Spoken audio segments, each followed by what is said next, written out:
Hello everyone, welcome to the channel मेरा math. एक बार फिर से आपके साथ आया हूँ डॉट क्लास लेकर। थोड़ा गैप था, मेरी तबीयत खराब थी तो 2-3 दिन आपके साथ नहीं आ सका। आज फिर से आ गया हूँ आपके साथ फिर से। और डॉट क्लास में आज मेरे पास 3 क्वेश्चन सिर्फ हैं, क्योंकि और भी क्वेश्चन पेंडिंग है, लेकिन मैं कंफर्म नहीं हूँ कि आपसे बना है कि नहीं, तो आप क्लियर बता दीजिएगा। जो भी क्वेश्चन होंगे नेक्स्ट डॉट क्लास में आपके क्लियर हो जाएंगे। तो चलिए स्टार्ट करते हैं। थोड़ी तबीयत मेरी भी पूरी तरह से ठीक नहीं हुई है, तो मैं ज्यादा तेज नहीं बोल पाऊंगा, और समझने की कोशिश कीजिएगा। देखिए सवाल क्या कह रहा है एक जेब ट्रांजिस्टर है जिसका 125 रुपया नगद में दाम है। इसका दूसरा तरीका है खरीदने का कि या तो आप 125 रुपए की नगद पेमेंट कीजिए और ट्रांजिस्टर ले जाइए। दूसरा तरीका है क्या कि 26 रुपए का डाउन पेमेंट कीजिए, मतलब 26 रुपए का पेमेंट कीजिए, बाकी को आप 4 अलग एक बराबर किस्तों में महीने के हिसाब से चुका दीजिए। अगर रेट ऑफ इंटरेस्ट बोल रहा 25% है, तो आपको बताना है कि एक किस्त का दाम कितना होगा। सवाल समझिएगा। सवाल कर रहा है कि ट्रांजिस्टर का दाम 125 रुपया है। अगर आप चाहते हैं कि पूरी पैसा ना दे, पैसा हम किस्तों में दें, तो आपको 26 रुपया पहले देना होगा। और 26 रुपया अगर आप देते हैं तो 99 रुपया आपको बचेगा। 99 रुपया जो बचेगा इसको आपको 4 बराबर किस्त में देना है। और रेट ऑफ इंटरेस्ट जो दर है ब्याज की वो 25% दे रखी है सालाना। तो आपको बताना है एक किस्त की वैल्यू क्या है। देखिए इस तरह का क्वेश्चन पहले भी मैं बताया हूँ, फिर से बता रहा हूँ। एक डाउट आया था आपका बहुत पहले, जिनका भी है अगर देख रहे हैं तो आप कमेंट करके जरूर बताइएगा। ये जो कॉन्सेप्ट आपके दिमाग में एक बात आई थी, आप इसको क्रॉस चेक करते हैं। देखिए बता रहा हूँ, जो सिंपल इंटरेस्ट के जो इंस्टॉलमेंट के सवाल होते हैं उसमें हमारा नियम क्या होता है, प्रोसेस क्या होता है कि हम जो भी पेमेंट उधार होता है उसको हम लास्ट में जाकर पे करते हैं। सारे इंस्टॉलमेंट के बाद जितने भी इंस्टॉलमेंट में पे करने हैं, आप सारे इंस्टॉलमेंट के बाद लास्ट में जाकर आप सारी पेमेंट करते हैं। चाहे ये करना हो, इंस्टॉलमेंट भी पे करना है, तो हम ये नहीं कहते हम टाइम पे करेंगे, हम बोलते हैं भैया हम सारी पेमेंट इंस्टॉलमेंट वाली भी लास्ट में करेंगे। और जितना हमने उधार लिया है फिर इसका देखते हैं कि लास्ट में करेंगे तो कितना देना होगा। इस हिसाब से हमें पता चलता है कि इंस्टॉलमेंट कितने का है। क्लियर है। अब ऐसा नियम क्यों करते हैं इसके रीजन बता रहा हूं। मान लीजिए आपने 100 रुपया किसी से उधार लिया है, 10% की ब्याज दर है सालाना। 1 साल बाद आप जाकर उससे 20 रुपया दे देते हैं कि लो भैया 20 रुपया ले लो, बात खत्म करो, फिलहाल के लिए, बाकी अगले साल 20 रुपया दूंगा। इस तरह से आपका डील चलता है। आप मुझे बताइए कि 1 साल बाद आपके टोटल पैसे कितने होंगे ब्याज मिलाकर, तो कहेंगे सर 100 रुपया का मूलधन और 10 रुपया के ब्याज 110 रुपये। ये जो 20 रुपया आपने चुकाया है, ये कौन सा 20 रुपया है, मूलधन है या फिर ब्याज है या फिर दोनों है? अगर दोनों है, अगर दोनों है तो आप बताइए कि कितना इसमें ब्याज है, 20 रुपये में कितना ब्याज है और कितना मूलधन है। तो ये जो कंफ्यूजन है, इसके लिए हम इस चीज को क्रॉस चेक नहीं करते हैं कि आपका 20 का इंस्टॉलमेंट है तो यहां से 20 दिया, बचा 80, 80 पे 20 ना, मतलब 110 हो गया था, 10% पे 20 दिया, 90 बचा, 90 पे फिर 10% लगाएंगे, 99, फिर हम 20 देंगे। ऐसे हम नहीं चेक कर सकते हैं। वैसे चेक करने का क्या रीजन होता है कि आप जब इसमें से 110 में से 20 माइनस करते हैं 90, तो आप 90 पे ब्याज लेते हैं और आप कैलकुलेट कर रहे हैं क्या, आपने कहा कि हम 20 10 जो आपने दिया था ब्याज का, तो ब्याज मैंने माइनस कर दिया और 10 आपका प्रिंसिपल माइनस कर दिया। मतलब जो आपने माइनस किया वो पहले ब्याज कंप्लीट किया है, उसके बाद आपने कुछ प्रिंसिपल दिया है। लेकिन आप खुद बताइए कि कोई आदमी, जब आपको पता 10% ब्याज दर है, तो 20 रुपया अगर चुका रहा है तो इसके हिसाब से वो पूरा ब्याज चुकाया है कि कुछ चुका है, ये क्लियर नहीं है।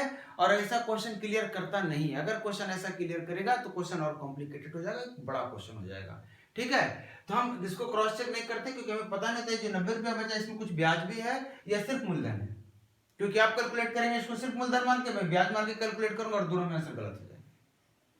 ठीक, तो आप इस तरह क्वेश्चन को हमेशा एक ही मेथड से चेक करेंगे, और वो मेथड अभी मैं आपको बता रहा हूं। तो अब आता है कि इस तरह के सवाल को सिंपल कैसे करते हैं। तो सवाल को सिंपल करने के लिए सबसे पहले आप देखिए आपने उधार कितना लिया है, तो आपको पता चलेगा 99 रुपया का उधार है।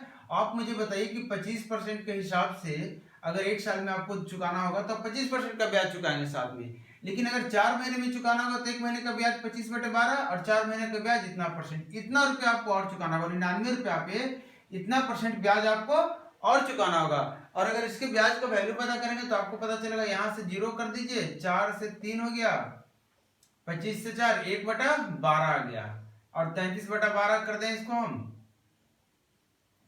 इतना रुपया आपको ब्याज चुकाना है। 99/12, सॉरी 99 है ना, तो इतना रुपया आपको ब्याज चुकाना है। लेकिन मूलधन में तो आप चुकाएंगे, तो कुल मिला के आपको जो चुकाना है 99 गुना 13/12। मैंने 99 कॉमन ले लिया और ये कैलकुलेशन का स्टेप है, आप इसको समझ जाइए। 99 कॉमन लेके कैलकुलेट किया गया, गुना नहीं किया, इसकी जरूरत नहीं पड़ेगी। तो मुझे पता चला कि मुझे इतना रुपया चुकाना है। अगर मैं इंस्टॉलमेंट नहीं चुका रहा हूँ, कोई भी इंस्टॉलमेंट मैं नहीं दे रहा हूँ, मैं सीधे 4 महीने बाद जाके पेमेंट करूंगा, तो 99 रुपया की जगह पे मुझे इतना चुकाना होगा। लेकिन सवाल नहीं कर रहा है कि आपको लास्ट में चुकाना, सवाल कर रहा नहीं भैया हमें इंस्टॉलमेंट के अनुसार ही चुकाना है आपको। तो आप मुझे बताइए, अगर पहली इंस्टॉलमेंट आप नहीं चुकाते हैं तो क्या गलती हो जाएगी आपसे गलती हो जाएगी कि टाइम पे पेमेंट नहीं चुकाने के बदले में आपको ब्याज देना पड़ेगा। और इस पैसे को आपने कितने दिन के लिए रोका है, तो आप कहेंगे सर एक यहाँ चुकाएंगे इसके जगह पे तो 1 महीना बढ़ाना पड़ेगा, यहाँ चुकाएंगे तो 2 महीना, मैंने बोला आखिरी इंस्टॉलमेंट के साथ चुकाना, तो कहेंगे सर 3 महीने का ब्याज मुझे इस पे और देना पड़ेगा। तो इसी तरह से इसको भी आखिरी में चुकाएंगे तो 2 महीने का, और इसी को भी आखिरी में चुकाएंगे तो 1 महीने का, और ये तो आखिरी में चुकाना ही था, तो इसके लिए आपको टेंशन नहीं। अब यहां से आपको ट्रिक भी बताऊंगा, टेंशन नहीं लेना है, कॉन्सेप्ट समझ लीजिए। तो आपको पता चला 3, 2 और 1 6 महीने का ब्याज। देखिए इंस्टॉलमेंट सारा बराबर है, तो 6 महीने का ब्याज हर एक इंस्टॉलमेंट पे आपको और चुकाना होगा। और आप कुछ बताइए कि अगर 1 महीने का 25/12% ब्याज लग रहा है, या फिर 100 कर दीजिए, इतना लग रहा है 1 महीने का, मतलब कितना हो गया 25 चौ 1 महीने का कितना हो गया, इतना बटे 12, और 6 महीने का गुना 6, मतलब 6 दूना 25 चौ 4, मतलब 1/8 रुपया ब्याज की दर हो गया। 1/8 दर हो गया, मतलब 8 पे 1 ब्याज ले रहे हैं। मैंने यहाँ पे आपको 100 मानकर बता सकता था, बताया भी हूँ पहले, यहाँ पे नहीं बता रहा हूँ क्योंकि अब आपका लेवल थोड़ा सा बढ़ गया है। मैं मान चुका हूँ कि आप पुरानी चीजें सीख चुके हैं। आप देखिए आपका ओवरऑल जो रेट कितना पड़ा, तो आप कहेंगे सर 6 महीना का रेट पड़ा, तो 6 महीना का रेट 25% के हिसाब से 1 महीना साल का रेट 1/4 हो गया 25% का, और 6 महीने का 1/2 और हो जाएगा, मतलब 1/8। तो इसका मतलब हम इसको बोलेंगे कि 8 का इंस्टॉलमेंट अगर लेते हैं तो हमें 1 रुपया ब्याज चुकाना पड़ेगा। मैंने डायरेक्टली कैलकुलेट कर लिया यहाँ से, 8 रुपए का ब्याज अगर आप इंस्टॉलमेंट देते हैं तो 1 रुपया आपको ज्यादा चुकाना पड़ेगा। इसका मतलब 8 चौ 32 प्लस 1 33 रुपया चुकाना पड़ेगा। 33 रुपया चुकाना पड़ेगा कब, जब इंस्टॉलमेंट आपने कितना तय किया था 8 का, लेकिन आपको चुकाना कितना है इतना, तो इंस्टॉलमेंट कितना का होना चाहिए, तो आपको 33 से इसको डिवाइड कर देंगे और इसको 3 से डिवाइड कर देंगे। आप मुझे बताइए 13/4 से सिर्फ इसको गुना कर दे, हमारा आ जाएगा इतना ही का वैल्यू निकालना है, तो पता चलेगा 26 रुपए का आपको इंस्टॉलमेंट चुकाना था। कितना का, 26 रुपए का आपको इंस्टॉलमेंट चुकाना था। अब सोचेंगे सर सवाल जब एग्जाम में आएगा तो इतना लंबा कॉम्प्लिकेशन करेंगे क्या, नहीं आपको इतना लंबा कॉम्प्लिकेशन करना, आपको ये स्टेप जल्दी से कैलकुलेट करना है, सिर्फ एक कैलकुलेशन है, ये स्टेप को आपको दिमाग में करना है। क्या करना है दिमाग में, इस स्टेप को क्यों दिमाग में करना है, इसमें इजी क्या है, इसमें इजी ये है कि जितना महीने का या जितना साल का इंस्टॉलमेंट है उसमें से 1 माइनस करना है। यहाँ 4 मंथ का था तो मैंने 1 माइनस किया 3, और 3 + 2 + 1 तक जाना है आपको। अगर 6 महीने का रहता तो 5 + 4 + 3 + 2 + 1, और डायरेक्ट रेट को आप चेंज कीजिए फ्रैक्शन में, और नीचे वाले को इंस्टॉलमेंट मान लीजिए। आप इसी इंस्टॉलमेंट को 6 इंस्टॉलमेंट था तो 8 × 48 से 49 रुपये आपको चुकाना पड़ता। क्लियर है। और जब 49 सब चुकाते तो आपका एक इंस्टॉलमेंट 8 होता, आपको इतना चुकाना तो कितना इंस्टॉलमेंट चाहिए। क्लियर है, चलिए ठीक। एक सेकेंड क्वेश्चन जो आपके सामने है, ये भी बड़ा अच्छा सा क्वेश्चन है, देखिएगा। इस टाइप का क्वेश्चन मैं नहीं कराया था पहले, लेकिन कॉन्सेप्ट इस तरह का बताया हूं। बड़ा ही सिंपल सा क्वेश्चन है, आप जब देखेंगे तो आपको यकीन नहीं होगा कि सर इतना सिंपल सा क्वेश्चन मैं पूछ लिया। देखिए एक डायग्राम दिया हुआ, बहुत ही कॉम्प्लिकेटेड डरावना सा डायग्राम है आपके सामने। ये कह रहा है कि एक पैरेललोग्राम है, समचतुर्भुज समानांतर चतुर्भुज AB और CD दिया हुआ है, ABCD। बोल रहा है यहाँ से कोई एक बिंदु जो P है यहाँ से ऐसे मिला दिया गया, कहीं भी मिला लीजिए कोई दिक्कत नहीं है, ऐसा कुछ बोला नहीं है कहाँ मिलाना है, और यहाँ से ऐसे मिलाया हुआ है, कुछ नाम किया हुआ है, इसका नाम P है, इसका Q हो गया आपका, इसका Z हो गया, इसका Y हो गया, इसका X हो गया। ये रीजन जो आपका है ये शेडेड रीजन, और इसी का एरिया निकालना है। साथ में कुछ दिया हुआ है, ये है कि AXQ, इसका एरिया आपको दिया हुआ है 15, आपका दिया हुआ है Q/PB, इसका एरिया आपको दिया हुआ है 7, CZP, इसका एरिया आपको दिया हुआ है 4, सब सेंटीमीटर स्क्वायर में है, और शेडेड का रीजन का एरिया निकालना है। देखिए कितना सिंपल है, आप इस बात से समझेंगे कि जब इसको आप सोल्व करने जाएंगे तो आपको सोल्व करने की जरूरत नहीं पड़ेगी, लेकिन आपको समझ में आना चाहिए। देखिए कोई भी कॉन्सेप्ट आप लगाने की कोशिश करेंगे तो सिर्फ एक कॉन्सेप्ट आपको दिख रहा होगा कि पैरेललोग्राम का कोई भी पॉइंट से Q पॉइंट को यूज कीजिए तो DQC जो ट्रायंगल बना, इस ट्रायंगल का एरिया पूरे पैरेललोग्राम के एरिया का आधा होगा।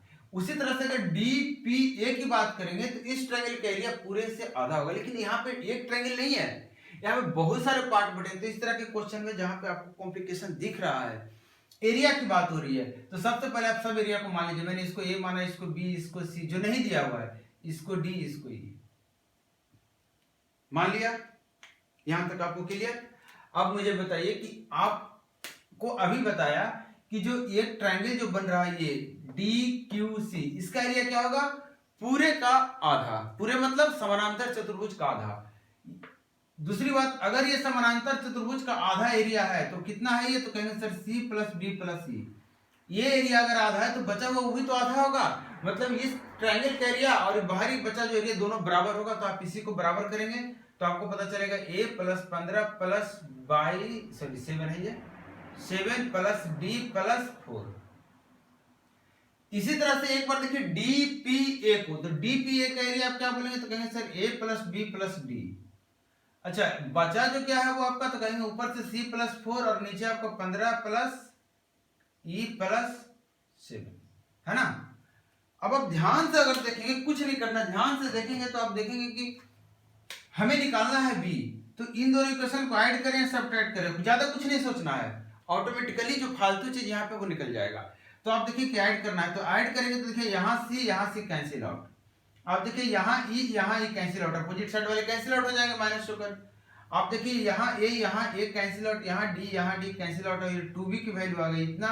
और देखिए यहाँ 15 7 4 15 7 4, तो 2B अगर 15 7 4 दो बार है तो एक B कितना होगा? सिर्फ 15 7 4, और ये कितना हो गया? 26, और यूनिट दिया हुआ है सेंटीमीटर स्क्वायर। क्लियर है? चलिए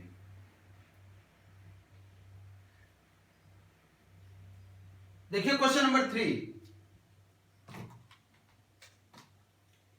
करा किसी परीक्षा में 53% विद्यार्थी गणित में, 61% भौतिक में, 60% रसायन में, 24% गणित और भौतिक में, 35% मतलब भौतिक और रसायन में, 27% गणित और रसायन में, और 5% मतलब इसमें पास हुए हैं, और 5% किसी भी विषय में पास नहीं हुए। चूंकि आप थोड़ा सा अनक्लियर है क्वेश्चन, तो इसलिए मैं पढ़ रहा हूं।